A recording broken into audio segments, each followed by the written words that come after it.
Good morning and welcome to today's class. I hope you have gone through my previous video classes related to Mughal Empire. Till now we have completed the famous kings of Mughal kingdom or dynasty. We also studied about Mansabdari system and we studied about Akbar's administration. How Akbar's administration was considered as the most successful when we compare with the administration of Aurangzeb. The introduction of Mansabdari system by Akbar was the most successful. As a result, Akbar ruled for a longer period and considered as the most successful Mughal king. Today we are in the last paragraph of the chapter, that is what happened to Mughal dynasty after death of Aurangzeb. Aurangzeb died in the year 1707. So after death of Aurangzeb, the Mughal dynasty deteriorated because there were no able kings to lead the kingdom. That is the one reason. The second major reason for that, after 17th century, that after downfall of Mughal Empire, the growing power of British East India Company was majorly responsible for the weakening of Mughal kingdom. So today let us study the Mughal Empire in the 17th century and after. The administrative and military efficiency of Mughal Empire led to a great economic and commercial prosperity. This is we are talking about during Akbar Aurangzeb's period. What was the major reason why the Mughal Empire reached the zenith of success? Purely because of the military efficiency as well as the economic planning, and it led to the great commercial prosperity. Second point, the international travelers described it as fabled land of wealth. So they described that Mughal kingdom is nothing but a treasure of wealth where abundant wealth is found. But few foreign visitors mentioned that poverty that existed side by side was the greatest flaw of the Mughal kingdom.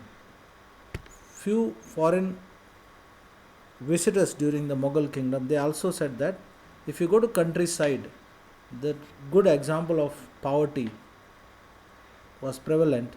So that is also one flaw or a drawback of Mughal kingdom. Point number 4. The Mughal emperors and their Mansabdar spent a great deal of their income on the salary and goods.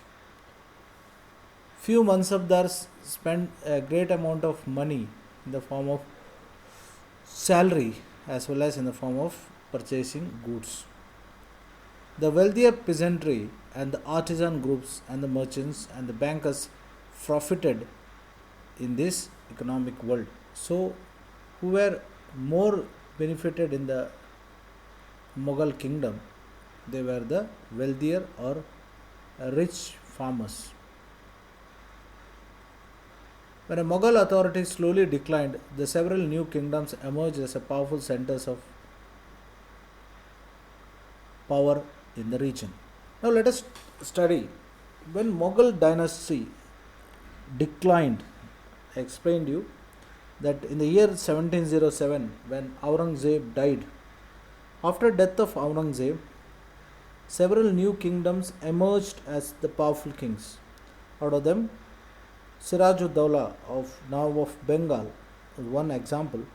Siraj-ud-Dawla, or before Siraj-ud-Dawla, Alwadi Khan, they declared their independence and ruled as independent Nawabs of Bengal. Like there are enough examples where the decline of Mughal dynasty led to the rise of new kingdoms in different parts of the country. Sixth point, most of the new dynasty continued to recognize Mughal emperors in India as their masters. To explanation of this paragraph, even though Mughal dynasty deteriorated after death of Aurangzeb, There was a sentimental contact or a touch with the Mughal dynasty, with the Mughal dynasty to the Indians. To quote, when the during the revolt of 1857, when the Indian Sipahis they conquered Red Fort or Delhi, captured Delhi from the British, then they requested the last Mughal king, Bahadur Shah Zafar. Bahadur Shah Zafar, they requested Bahadur Shah Zafar to act him as an emperor of India. As a result, Bahadur Shah Zafar also joined the major movement of revolt of 1857. Now, asking Bahadur Shah Zafar to join the revolt of 1857, not because he was very powerful, he was a very old man, above 90 years at that time, but the sentiments of Indians towards the Mughal dynasty was shown in this, or it is a testimony of the sentiments of Indians towards the Mughal kingdom.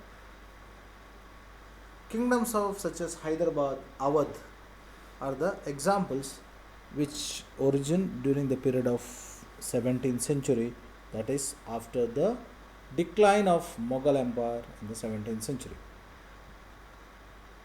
Now let us go for a imagination. Imagine you have inherited a kingdom. Remember, Akbar and Babur were about your age when they became rulers. How do you make your kingdom stable and prosperous? So you are now 12 to 13 years of age. In this age of 12 to 13 years, you are in class 7th. Imagine this is the time where Akbar or Babur, they ascended to the throne or they became the kings. Now imagine one fine morning tomorrow if you become kings or queens, then what steps you will take to make your kingdom stable. Stable means strong or which cannot be deteriorated, prosperous, rich. So you can imagine yourself as a king of a kingdom, and you can also plan out what steps you will take to make your kingdom rich. Wonderful imagination, isn't it, cadets? Okay. Let me conclude the chapter of Mughal dynasty. Mughal Empire, let us conclude what you have to. Let us go through the chapter quickly once again. In the Middle Age, a very powerful empire of that of Mughals from the later half of the 16th century, they expanded their kingdoms from Agra to Delhi until in the 17th century they controlled nearly all subcontinents. The legacy left them by stand unparalleled. That means cannot be compared. Who were Mughals? We studied about that. Descendants of Mughals. The Mughals were the descendants of two great lineage. From mother side it is Genghis Khan, and from father side descendants of Taimur-Lanka. Military campaigns of Mughals. Babur, the first Mughal emperor, captured Delhi in the first battle of Panipat in 1526 by defeating Ibrahim Lodi in the battle of Panipat. Humayun captured Delhi in the year 1555.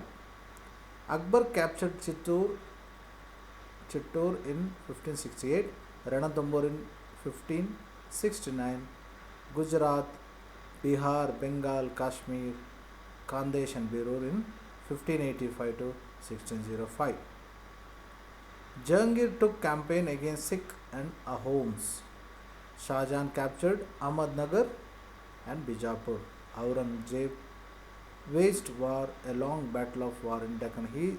Aurangzeb spent nearly 25 years in the waging wars. Means nearly 25 years of his administration was involved in campaigns and wars with various kings and kingdoms. Mughal tradition of success. We studied about primogeniture as well as the continuation of inheritance on the basis of equal inheritance with the equal sons. We also studied about Mughal relation with other rulers. The Mughal rulers campaigned constantly against the who refused to accept their authority. But as the Mughals became powerful, many other rulers also joined them voluntarily, and Rajputs served Mughals voluntarily. Mughals gave mansab and jagirs, which helped to expand their territories. The main source of income available for to the Mughal emperor or rulers was the tax on the produce of the peasantry or farmer. Akbar's policies. Akbar's workers are found in Akbar's works are found in Akbarnama written by Abul Fazl. Who wrote Akbarnama?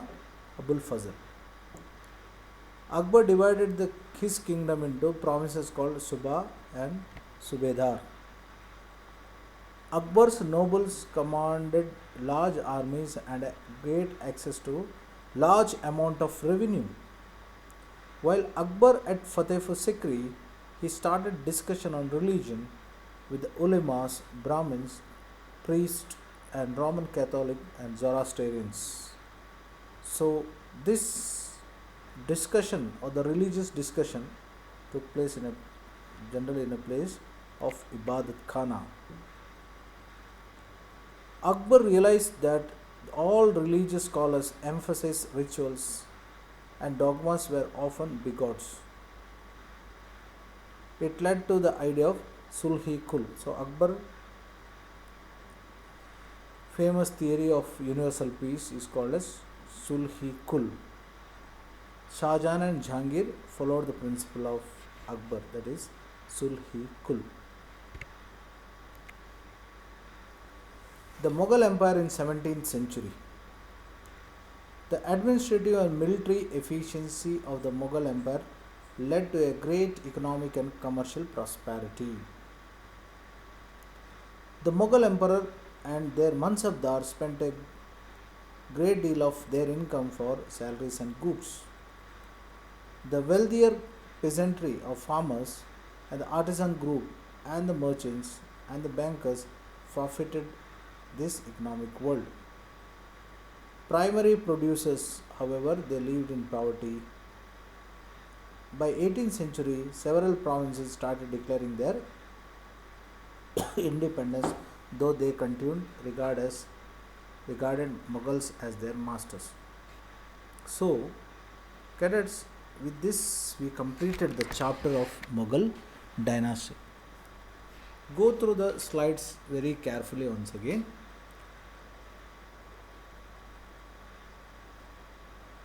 And write down the points which are displayed here, because the Mughal kingdom from the beginning, that is from the Battle of Panipat, from the establishment, from the Battle of Panipat, that is from Babur till Aurangzeb, what in the zenith of success, slowly it lost its importance, and slowly British gained importance in India. But the contribution of Mughal kingdom towards the growth of Indian literature, architecture, monuments is always remembered with a great respect. The world famous Taj Mahal is one of the fantastic example for Mughals' love towards monument or the architectures. Cadets, try to make a genealogical chart of the Mughal kingdom. Genealogical chart or the chart of lineage, that is start from Babur, Humayun, like that till make the chart till Aurangzeb, so that you definitely come across the important kings of Mughal dynasty. Okay, so quickly go through the slide. Okay, and once again I request, please write down all these points, because most of you, when I had a personal viva with you, there are a good number of students who don't write any notes. They simply watch video. Please don't do that. Watch video but write down the points, because only when you write down the points, then only you can go through those points once again, so that you will understand the chapter in a better way. Mansabdari system, Sulhi Kul, the idea of universal peace, what happened to Mughal dynasty after 17th century. Study about, write in detail about all these things, so that it is easy for the understanding as well as to solve the question and answers. So with this cadets, I completed the chapter Mughal Empire, and my next video classes we will study about question and answers related to this chapter, that is chapter based question and answers, or review question and answers. Till then, take care. Hope you are all happy and safe. Take care. Wish you a wonderful and a fantastic day ahead. Hope we all come out from this pandemic and we will be happily meeting in the science school Vijapur. Till then, take care. Bye.